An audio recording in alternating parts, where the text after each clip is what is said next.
Praise the lord. దేవునికే మహిమ కలుగును గాక. ఈరోజు దేవుని వాగ్దానము యెహోషువ గ్రంథము 6వ అధ్యాయము 2వ వచనం. అప్పుడు యెహోవా యెహోషువతో ఇట్లనెను, చూడుము, నేను యెరికోను దాని రాజును పరాక్రమము గల శూరులను నీ చేతికి అప్పగించుచున్నాను. ఈరోజు దేవుడు నీతో సెలవిస్తున్న మాట, దేవుడు నీ శత్రులను నీ చేతికి అప్పగించుచున్నాడు. దేవుడు నీతో చేసిన వాగ్దానాలను నీవు స్వాధీనపరుచుకోబోతున్నావు. దేవుడు నీకిస్తానని చెప్పిన వాటన్నిటినీ స్వాస్థ్యముగా నీవు స్వతంత్రించుకోబోతున్నావు. వాటన్నింటినీ దేవుడు నీకు అప్పగించుచున్నాడు. ఇక్కడ వాక్యాన్ని మనం జ్ఞాపకం చేసుకుంటే, దేవుడే స్వయంగా యెహోషువతో మాట్లాడుతున్నారు.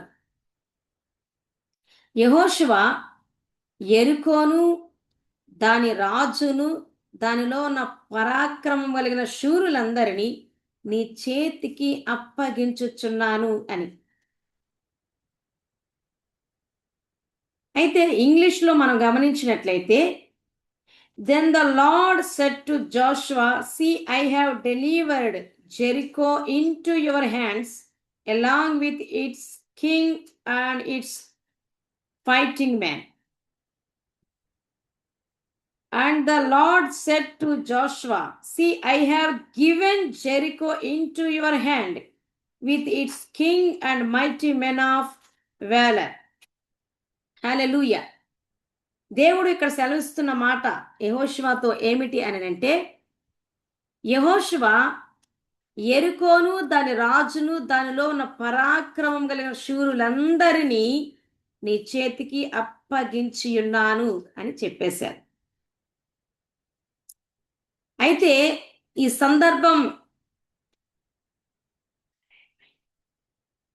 దేని గురించి అని గనక మనం ఆలోచన చేస్తే, యెహోషువ ద్వారా దేవుడు ఇశ్రాయేలు ప్రజలను నడిపిస్తూ ఉన్నప్పుడు ఆ మార్గ మధ్యంలో వారి ప్రయాణం మధ్యలో యెరికో అనేటువంటి పట్టణము వారికి ఎదురుగా వచ్చింది. వారికి అడ్డుగా రావటం జరిగింది. వారు కనానులోనికి ప్రవేశించాలంటే యెరికోను దాటుకొని వెళ్ళాలి. అయితే కనానులోనికి ప్రవేశించకుండా వారికి యెరికో అనేటువంటి పట్టణము లేదా యెరికో గోడ అడ్డుగా రావటం జరిగింది. అప్పుడు యెహోషువ దేవునికి ప్రార్థన చేస్తూ ఉన్నాడు. దేవా, మమ్మలను కనానుకి తీసుకెళ్తానని వాగ్దానం చేసావు కదా, అయితే ఇప్పుడు మా ఎదుట బలమైన ఎత్తైన యెరికో గోడ అడ్డుగా వచ్చింది. మరి ఈ గోడను దాటుకొని ఈ పట్టణంలో గుండా మేము యెరికో ఎలా వెళ్ళగలము? ఇప్పుడు మేమేం చెయ్యాలి అని ప్రార్థన చేసినప్పుడు దేవుడు చక్కగా యెహోషువతో మాట్లాడుతున్న మాటలు, యెహోషువ, నీవు భయపడవద్దు. నీ ఎదుట అడ్డుగా ఉన్నటువంటి యెరికో గోడను లేదా యెరికో పట్టణాన్ని బట్టి నువ్వు దాన్ని చూసి భయపడొద్దు, బెదిరిపోవద్దు. నేను నీతో చేసిన వాగ్దానమును నమ్మకుండా ఉండొద్దు అని మాట్లాడుతూ, నేను యెరికోను దాని రాజును దానిలో ఉన్న పరాక్రమ శూరులందరినీ కూడా నీ చేతికి అప్పగిస్తున్నాను, అప్పగించి ఉన్నాను అని దేవుడు చెప్పేశారు. దేవుడు చెప్పిన మాట ఎంత శక్తివంతమైనదో యెహోషువకు తెలుసు గనక, దేవుడు ఒక్కసారి మాట్లాడితే నీకు ఇది ఇచ్చేశాను అని దేవుడు మాట్లాడిన తర్వాత అది ఏ సందర్భంలోనైనా సరే, పరిస్థితులు ఎలా ఉన్నా సరే, దానిని యెహోషువ స్వాధీనపరుచుకుంటాడు అన్న సంగతి యెహోషువకు బాగా తెలుసు. అయితే ఆ యెరికో గోడ ఎలా దాటాల్సి వస్తుంది, యెరికో గోడని దేవుడు ఎలాగున కోల్చాలనుకుంటున్నాడో ఆ స్ట్రాటజీ అంతా కూడా యెహోషువకు ఇశ్రాయేలుకు తెలియచేయటం జరిగింది. దేవుడు చెప్పినట్టుగా యెహోషువకు, ఇశ్రాయేలు ప్రజలకు ఆ యెరికో పట్టణాన్ని, దాని రాజును, దానిలో ఉన్న పరాక్రమ శూరులను దేవుడు అప్పగించేశారు. అయితే దేవుడి మాట చెప్పకముందు వారికి అడ్డుగా వచ్చిన యెరికో గోడను చూసి, యెరికో పట్టణాన్ని చూసి నిజంగా ఇశ్రాయేలీయులు గాని, యెహోషువకు గాని భయమేసింది. భయపడ్డారు. భయపడేటువంటి పరిస్థితే ఎదురయ్యింది.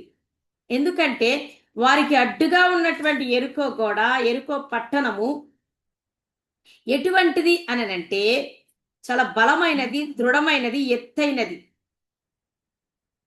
ఆ యెరికో గోడను దాటుకొని వెళ్ళేటువంటి శక్తి సామర్థ్యాలు భూమి మీద ఉన్న ఏ మనిషికి లేవు. ఎందుకంటే ఆ యెరికో పట్టణస్థులు లేదా రాజు ఆ యెరికో గోడను అంత దృఢముగా స్ట్రాంగ్‌గా కట్టించడం జరిగింది. అక్కడ రాయబడిన మాట, అటువైపు వాళ్ళు ఇటు, ఇటువైపు వాళ్ళు అటు వెళ్ళడానికి వీలు లేనంతగా గట్టిగా, దృఢముగా ఆ గోడను నిర్మించారు. ఆ ప్రాకారమును నిర్మించారు. ఇనుప గడియలు, ఇత్తడి తలుపులు వేసి బిగించడం జరిగింది. అయితే దేవుడు యెహోషువతో, ఇశ్రాయేలుతో ముందుగానే వాగ్దానం చేశారు. నేను మిమ్ములను కనానులో ప్రవేశపెడతాను. ఆ దేశాన్ని మీకు స్వాస్థ్యంగా ఇస్తాను అని. అయితే వారి ప్రయాణములో యెరికో గోడ అడ్డు వచ్చినప్పుడు ఆ దేవుడు యెహోషువతో ఏదైతే చెప్పాడో దాన్ని నమ్మి దాని ప్రకారం చేయగా యెరికోను, దాని రాజును, దానిలో ఉన్న పరాక్రమశాలను, ఆ పట్టణమును, పట్టణంలో ఉన్న సమస్తాన్ని యెహోషువ, ఇశ్రాయేలీయులు ఆ స్వాస్థ్యముగా పొందుకున్నట్లుగా మనం చూడగలుగుతాం. అలాగే ముందుగా చెప్పుకున్న రీతిగా ఇశ్రాయేలీయులతో మోషేతో ప్రారంభంలో నేను కనాను అనే దేశాన్ని మీకు స్వాస్థ్యంగా ఇవ్వబోతున్నాను అని వాగ్దానం చేశారు కదా. ఆ సమయంలో వారు ప్రయాణం చేస్తూ ఉన్నప్పుడు ఇశ్రాయేలీయుల 12 గోత్రాల పెద్దలను కనాను చూసి రమ్మని దేవుడు మోషే ద్వారా బయలుపరిచినప్పుడు ఆ 12 మంది 40 దినాల పాటు కనానులో సంచరించి అక్కడ ఉన్నటువంటి ఆ పండ్లు తీసుకొని గుర్తుగా తిరిగి సర్వ సమాజం దగ్గరికి, మోషే అహరోనుల దగ్గరికి వచ్చి అక్కడ విషయాలన్నీ మాట్లాడుతున్నారు. ఆ 12 మంది గోత్ర పెద్దలలో 10 మంది, కాలేబు, యెహోషువలు కాకుండా 10 మంది దేవుడు చెప్పినటువంటి సమాచారానికి విరుద్ధమైనటువంటి చెడ్డ సమాచారము సర్వ సమాజానికి మోషే అహరోనులకు చెప్పారు. ఏమిటి అనంటే, మనము ఆ దేశంలోనికి వెళితే అక్కడున్నటువంటి అనాకీలు మనల్ని చంపేస్తారు. అక్కడున్నటువంటి మనుషులు బలాఢ్యులు, బలవంతులు, వాళ్ళకి మనం ఆహారం అయిపోతాం. మనము ఆ దేశంలో ప్రవేశించలేము. ప్రవేశిస్తే మనము బ్రతకలేము. మనల్ని చంపేస్తారు. ఆ దేశాన్ని మనం స్వాధీనపరుచుకోలేము అని దేవుడు చేసినటువంటి వాగ్దానానికి, దేవుడు చెప్పిన మాటకు వ్యతిరేకముగా చెడ్డ సమాచారాన్ని ప్రజలకు 10 మంది చెప్పడం జరిగింది. అయితే ఆ మిగతా ఇద్దరు కాలేబు, యెహోషువలు మాత్రం ఆ 10 మంది మాటలను, చెడ్డ సమాచారాన్ని కొట్టివేస్తూ సర్వ సమాజానికి మోషే అహరోనులతో అంటున్నారు, ఈ 10 మంది చెప్పినటువంటి మాటలు నమ్మకండి. దేవుడు మనతో ఆల్రెడీ వాగ్దానం చేశారు. కనాను అనే దేశాన్ని మనకు స్వాస్థ్యముగా ఇస్తానని వాగ్దానం చేశాడు. కనాను మనది. దేవుడు మనకు స్వాధీనపరుస్తానని ఆల్రెడీ చెప్పేశాడు, డిక్లేర్ చేసేసాడు.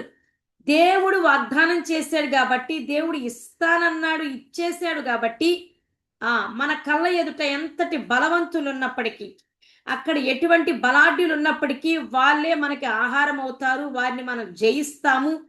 ఖచ్చితంగా మనము కనానును స్వాధీనపరుచుకుంటాము అని యెహోషువ, కాలేబులు బల్లగుద్దినట్టు స్ట్రాంగ్‌గా దేవుడు ఏదైతే చెప్పాడో దానినే బలంగా నమ్ముతూ సర్వ సమాజానికి బయలుపరిచారు.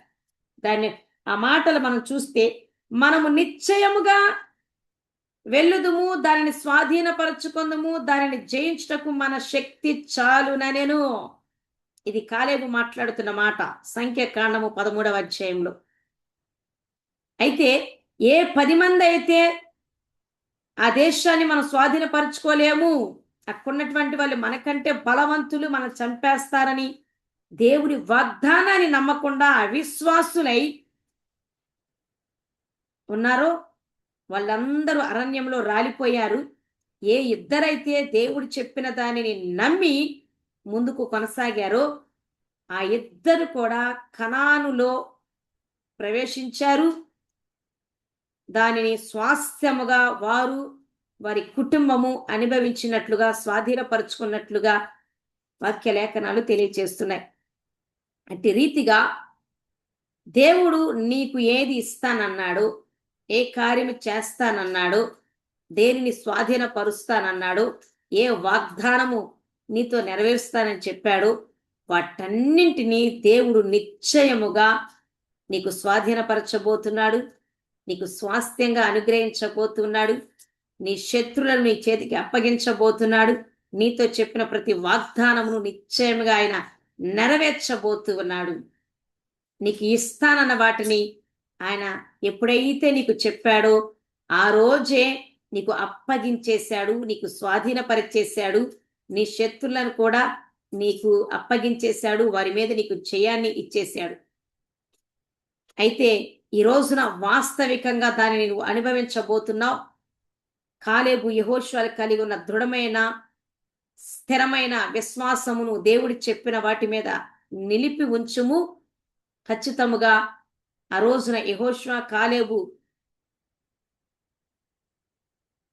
అలాగే వారు నమ్మినట్లుగా నీవు కూడా ఈ రోజున నమ్మినట్లయితే నిశ్చయముగా దేవుడు నీకు ఇస్తానన్న వాటిని స్వాధీనపరుచుకుంటావు. అట్టి కృప, అట్టి దృఢమైన విశ్వాసము దేవుడు నీకు, నాకు, మనందరకు దయచేయునుగాక. దేవుని యొక్క కృప మీకు తోడే ఉండునుగాక. God bless you.